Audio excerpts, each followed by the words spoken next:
अच्छा, आजकल ना एक बड़ी नई तरीके का एटीएम स्कैम मंजर-ए-आम पे आया हुआ है, जो कि बड़ा सिंपल सा है कैरी ऑन करना, और कई लोगों को इसका नहीं पता। तो मासूम जो शहरी हैं वो इसका बड़ा शिकार बन रहे हैं।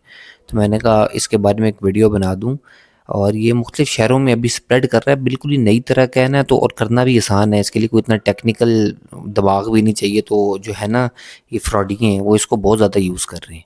तो आप लोगों को पता होना चाहिए। लेकिन उससे पहले मैं आपको एक स्टोरी सुना देता हूँ कि ये होता किस तरह है स्कैम, ठीक है, और किसके साथ हुआ है। ये मेरे एक जानने वाले अजीज़ हैं। तो क्या कहते हैं, वो कहीं इतवार वाले दिन गए एटीएम यूज़ करने। तो जब उन्होंने एटीएम में कार्ड डाला तो कार्ड बाहर नहीं आया। अब नॉर्मल बंदा थोड़ा सा परेशान हो जाता है, कार्ड बाहर नहीं आता। तो अभी वो इसी कश्मकश में थे कि कार्ड क्यों नहीं आया। तो तभी बाहर से ना दरवाज़ा खटखटाने की आवाज़ आती है। जैसे कस्टमर्स बाहर खड़े होते हैं जो कहते हैं हमें जल्दी हो रही है, तो आप ज़रा जल्दी कर दें। तो वो कहते हैं जी मेरा तो कार्ड अंदर रह गया है। तब भी एक बंदा बोलता है जी मेरा भी कार्ड अंदर रह गया था, अभी थोड़ी देर पहले मशीन में फ़ॉल्ट है। तो वो कहते हैं आइए जी गार्ड से पूछते हैं। वो उनको लेके गार्ड की तरफ चले जाते हैं। तो गार्ड कहता है जी कि कार्ड अंदर ही रह गया मशीन के, तो ये आपको कल मिल जाएगा। तो वो कहते हैं ठीक है। वो चले जाते हैं। तो जब वो घर जाते हैं तो उनको मैसेज आना स्टार्ट हो जाते हैं। पहले एक मैसेज आता है आपकी इतनी अमाउंट डिडक्ट होगी, फिर दूसरा मैसेज आता है, फिर तीसरा मैसेज आता है, और करते करते उनका अकाउंट ही ज़ीरो हो जाता है। तो वो बड़े परेशान होते हैं।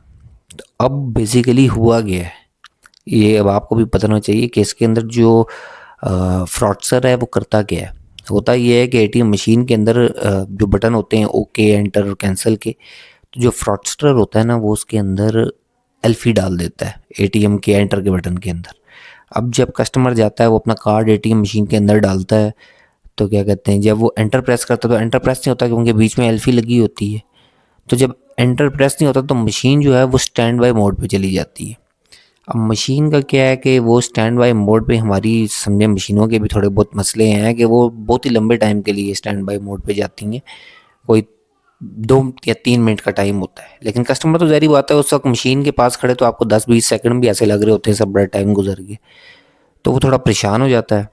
अब जो फ्रॉस्टर होता है वो 2-3 बंदे होते हैं ना, वो या तो बाहर खड़ा होता है, मशीन के दरवाज़ा खटखटाने लग जाता है, दरवाज़ा खटखटाने लग जाता है। अब उसकी कोशिश होती है कि किसी तरह कस्टमर को ना मशीन से, एटीएम कैबिन से बाहर निकाले।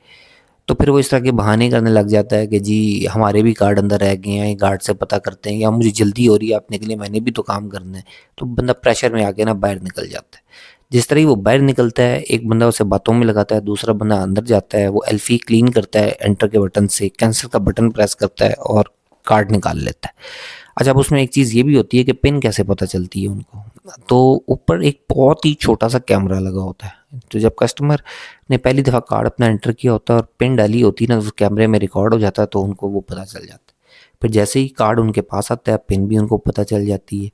तो वो सीधा किसी दूसरे एटीएम मशीन में जाते हैं, और जितने तो पैसे विड्रॉ हो सकते हैं, ऐसा एटीएम कार्ड की लिमिट होती है 50,000, आप इतने विड्रॉ करवा सकते हैं। लेकिन उसकी ट्रांसफ़र करवाने की लिमिट ज़्यादा होती है। तो जितने तो विड्रॉ हो सकते हैं वो करवा लेते हैं, और बाकी वो किसी फेक किस्म के अकाउंट में, जो कहीं पता नहीं दूर की दराज का कोई अकाउंट होता है, उसमें ट्रांसफ़र कर देते हैं और पैसे लेके गायब हो जाते हैं।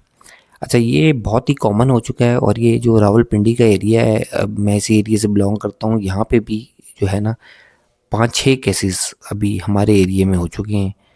तो इस बारे में आप लोगों को आगाही होनी चाहिए। जब भी एटीएम कैबिन के अंदर जाएं तो पहले तो ऐसे टाइम पे जाएं कि जिसमें बैंक खुले हों।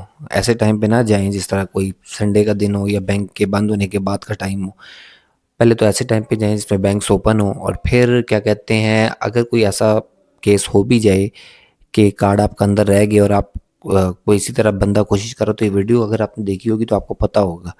तो आपने फ़ौरन हेल्पलाइन पे कॉल करके पहले अपना कार्ड ब्लॉक करवा देना है, ठीक है। और कोशिश करना है एटीएम कैबिन से बाहर ना जाएं एटलीस्ट 2-3 मिनट तक, ठीक है। तो बच के रहिए और मोहतात रहिए। और बाकी फ़ी अमान अल्लाह। अल्लाह हाफ़िज़।